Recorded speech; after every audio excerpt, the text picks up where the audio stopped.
भलावी जी, हमारे पुराने कार्यकर्ता भाई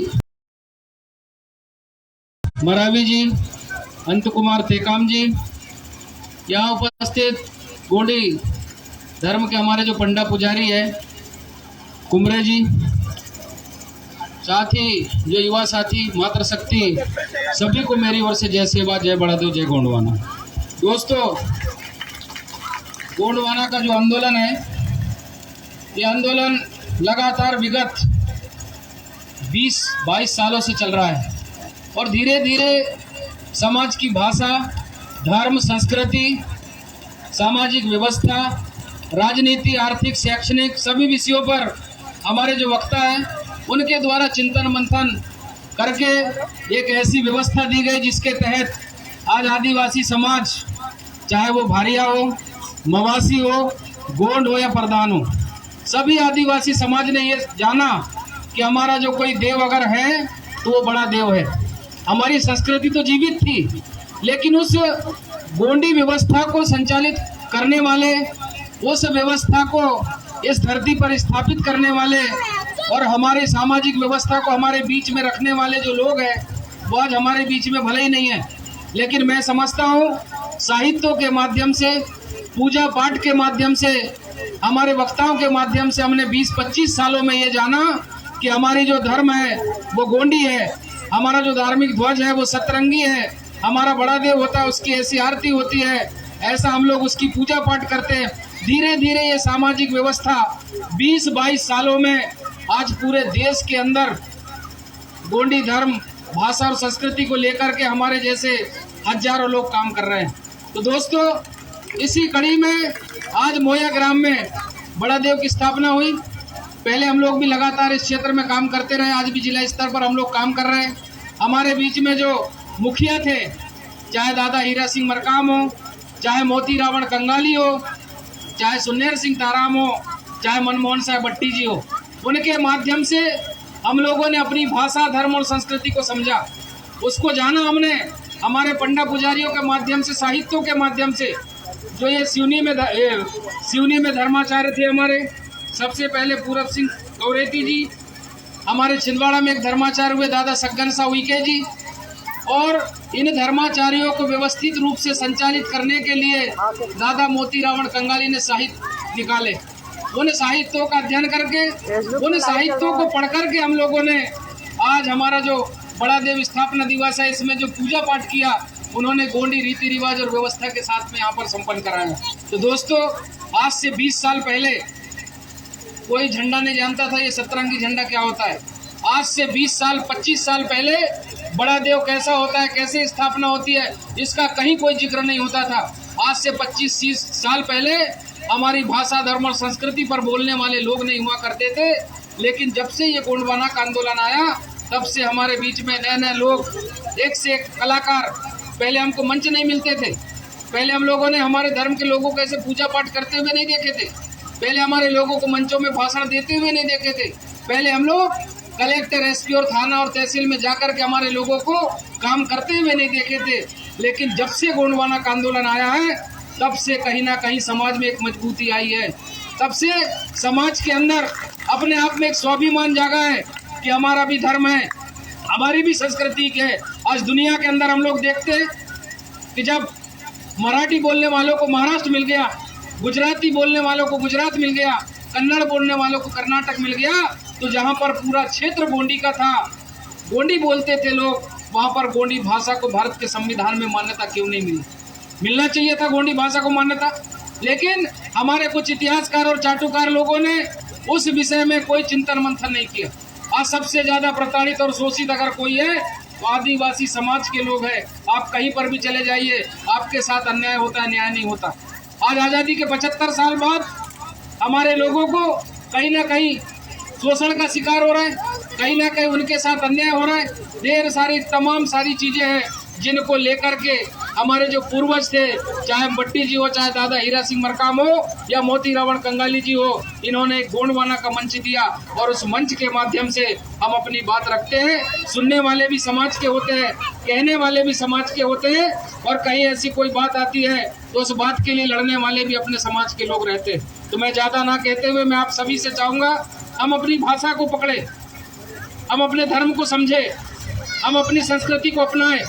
जब तक आपके अंदर ये सब चीजें नहीं होंगी, समाज में एकता नहीं होगी, दोस्तों इस धरती में गोंडवाना की स्थापना नहीं हो सकती। तो हमारा जो मूल उद्देश्य है, हमारे जो पूर्वज हैं उन्होंने गोंडी भाषा को भारत के संविधान में मान्यता दिलाना, गोंडवाना राज्य की स्थापना करना, और जो हमारे साथ अन्य अत्याचार और शोषण हो रहा है उस शोषण से मुक्ति दिलाने के लिए गोंडवाना का आंदोलन चलाया जा रहा है। उस आंदोलन में जो पढ़े लिखे लड़के वो छात्र संघ चला रहे, जो थोड़े और बड़े हो गए पढ़ाई छोड़ दिए वो युवा संगठन चला रहे, कुछ और लोग हैं जो पूजा पाठ कर रहे हैं उनको बढ़िया भूमक संघ बना दिया गया, जो पढ़े लिखे लड़के हैं जो सांस्कृतिक कार्यक्रम करना चाहते हैं उनके एक सांस्कृतिक ग्रुप बना दी गई, जो पढ़े लिखे लोग हैं समाज के बीच में अपनी बात रखना चाहते हैं वो साहित्य के माध्यम से अपनी बात रखते हैं। हमारे क्षेत्र में नकल सिंह नौरे जी हुए, उन्होंने गोंडी भाषा को लेकर के साहित्यिक क्षेत्रों में ढेर सारी रचनाएं भी लिखी उन्होंने।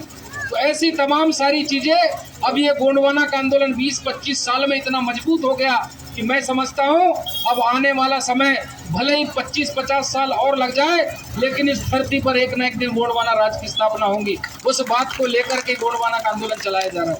हमारी जो व्यवस्था है उस व्यवस्था को अलग अलग ढंग से आज धार्मिक रूप से मैं आपको बताना चाहता हूँ, जो कांग्रेस बीजेपी में है, जो धर्म को नहीं मानते वो लोग भी पीला गमछा डाल रहे हैं।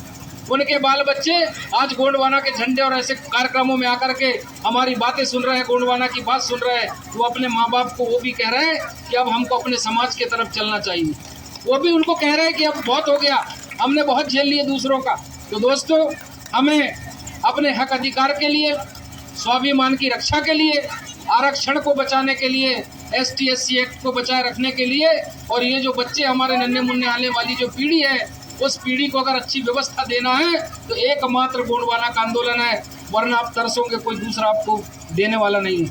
आज़ादी के 70 साल बाद आदिवासी कहाँ जा रहा है, दूसरे लोग कहाँ जा रहे हैं?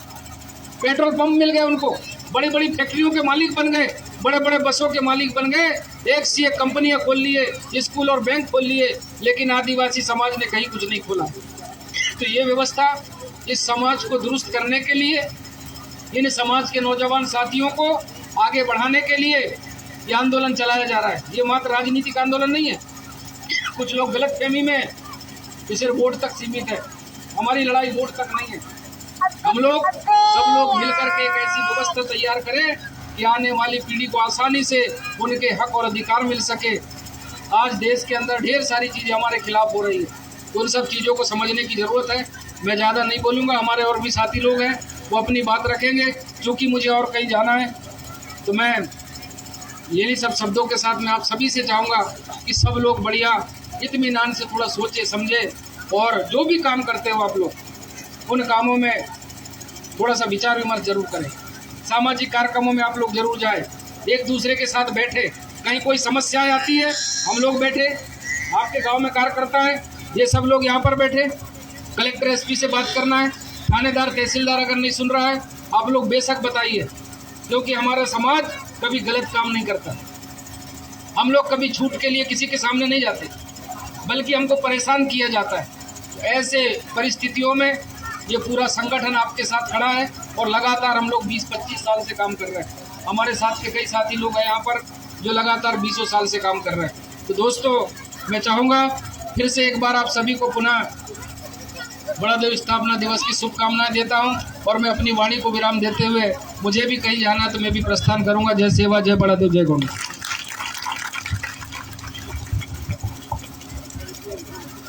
मैं धमाचर राम जी जिला अध्यक्ष की बात को समर्थन रखता हूं। जय सेवा, जय जवान।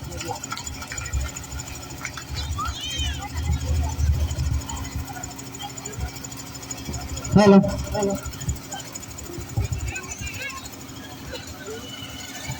इसी के बाद हमारे जीएसयू संगठन के प्रदेश प्रवक्ता जो कई वर्षों से जवानी में ही इस गोंडवाना को अपना सब कुछ समर्पित कर चुके हैं, उनको आप सभी को दो शब्द संबोधित करने के लिए आमंत्रित करते हैं। और जितने भी व्यक्ति यहाँ पे हमारे प्रांगण से दूर बैठे उनसे निवेदन करता हूँ, सियाने बड़े जो भी है वो थोड़े यहाँ पे पास पर रहता है। हमारे बीच में जो भी व्यक्ति थोड़े दूर पे बैठे उनसे निवेदन है थोड़ा यहाँ पास पर रहता है।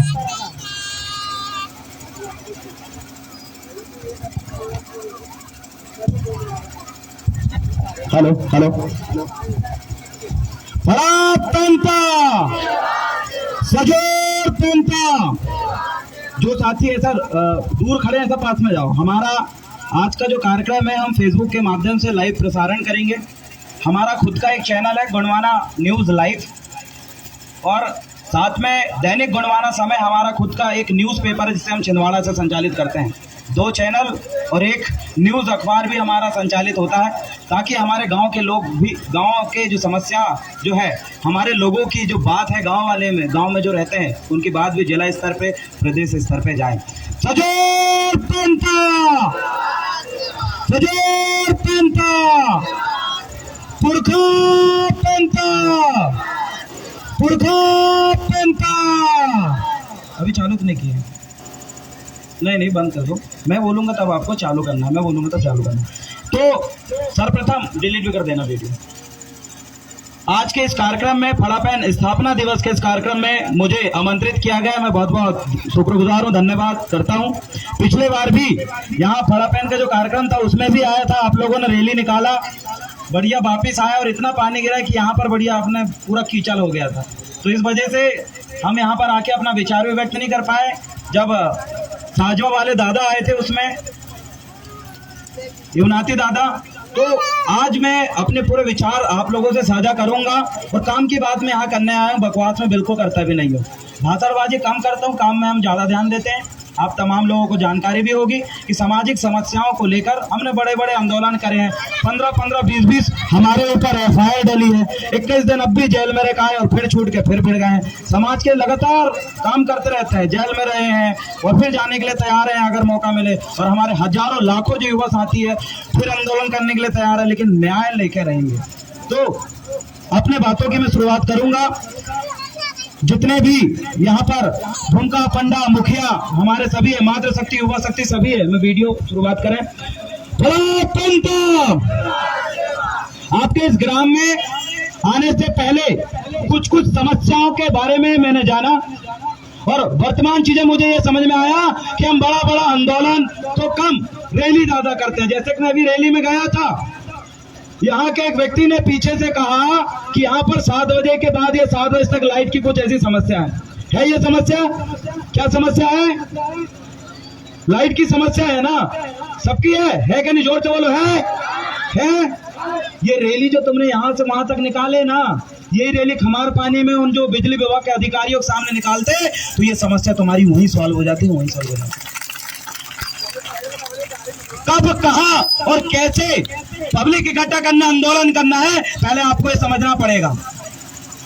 हमारी माताएं बहनें जो अभी उपास होंगे, आप उधर उपास हो, वही उपास आपकी अगर कोई दूसरी समस्या होगी तो यही उपास आप जाकर वो अधिकारी के कार्यालय के सामने आप बोलो कि हम उपास हैं, जब तक समस्या दूर नहीं करोगे तब तक उठेगा नहीं। मैं बताता हूं आपको, उस उपास में जरूर आपकी समस्या का समाधान होता। इस उपास में कुछ मिल रहा है या नहीं मिल रहा वो मुझे नहीं पता, लेकिन वहां कलेक्टर के सामने, एसपी के सामने, आपके जो तहसीलदार है उनके सामने अगर आप अपनी गांव की समस्या को लेकर उपास रखते हैं ना, तो वो झकमार के आपके सामने आते और आपकी हर समस्या का समाधान करते हैं। तो कब, कहां, क्या करना है ये आपको नहीं पता है। मैं सभी मातृशक्तियों से कहना चाहता हूं, कुछ लोग मुझे बोल रहे थे कि फड़ापैन के साइड में जो टंकी बन रही है, ये टंकी बन रही है उससे हमें आपत्ति है, ये टंकी कोई दूसरी गांव की निर्धारित जगह पे बने, लेकिन आपकी ये टंकी फिर भी बन के वगैरह आपने कुछ नहीं कर पाया। अरे जितने लोग यहाँ पर मुझे अभी सुन रहे हैं, जितने लोग यहाँ पर आज स्थापना दिवस में हु हल्ला मचा के पीपा के नाच रहे हैं, इतना ही हु हल्ला, इतना ही पब्लिक आंदोलन अगर आप वहां पर कर देते तो दूसरे दिन ये टंकी भी आपको नहीं दिखती। यहाँ पर हमें दिखावा कम, काम ज्यादा करना है। अगर आप गलत जगह पे इकट्ठे होते हो, गलत जगह पे आपका समय बर्बाद करते हो, इसमें आपकी गलती। दूसरी चीजें, आज सामाजिक ये मंच है इसलिए मैं खुलकर बोलूंगा कि अभी वर्तमान सरकार, हमारे मध्य प्रदेश के जो मुख्यमंत्री है, उनका एक बयान आया कि आदिवासियों को दारू को लेकर बहुत सारी छूट दी जाएगी और जो फालतू को जो केस डले उनको हटाए जाएंगे। तो मैं पूछना चाहता हूं, मैं बोलना चाहता हूं कि मेरे गांव में रहने वाले जो आदिवासी हैं, उनको दारू की इतनी सारी आप छूट दे रहे हो। कुल मिला के आप ये कहना चाहते हो कि आदिवासी युवा, ये आदिवासी मातृशक्ति और ये आदिवासी लड़के छिंदवाड़ा में, मध्य प्रदेश में बड़े बड़े स्तर में इतना बड़ा बड़ा आंदोलन करने लगे हैं। बड़े स्तर में ये लोग अपने समाज की आवाज उठाने लगे हैं और ये बड़े स्तर में इतने लोगों को इकट्ठा कर लेते हैं कि हमारे वर्तमान के विधायक और सांसद भी जितनी पब्लिक इकट्ठा नहीं करते, उतना गोंडवाना के लड़के पब्लिक इकट्ठा कर लेते हैं। उनको डर हो गया है कि ये लोग, इनकी एकता, ये 10 लाख जो आदिवासी छिंदवाड़ा जिले में रह रहे हैं, कहीं इन 10 लाख आदिवासी अगर एकदम से जाग गए, ये 10 लाख छिंदवाड़ा जिले के आदिवासी अपने हक अधिकार को जान गए और ये 10 लाख आदिवासी अपने समाज को एक कर लिए, तो 10 लाख आदिवासी जिस दिन छिंदवाड़ा में उतर जाएंगे तो ये तो राजनीति को भी बदल देंगे। इस वजह से आपको वो बोल रहे हैं, इस वजह से वो कह रहे हैं कि आपको नेतागिरी करने की जरूरत नहीं है, आपको एक होने की जरूरत नहीं है, आपको अपने हक अधिकार के लिए कुछ करने की जरूरत नहीं है। अरे तुम लोगों को दारू को लेकर मैं छूट देता हूं, कच्ची दारू की छूट देता हूं, ये कह रहे हैं हमारे मुख्यमंत्री कि तुम पियो, बिगड़ो, झगड़ा करो और झगड़ा करके तुम जेल जाओ और जेल में जाके यहाँ हमारे खमार पानी बिछुआ के लोग वहां चक्की पीस रहा है, मैंने अपने आंखों से देखा हूं, झाड़ू पोछा लग रहा है, जेल में लट पड़ रहा है उनको। तो क्या इस आदिवासी समाज को दारू की कई प्रकार से छूट देकर आप हमारे नए बच्चों को पियक्कड़ बनाना चाहते हो, नशेड़ी बनाना चाहते हो, गंजेड़ी बनाना चाहते हो, आप विनाश चाहते हो? अगर विकास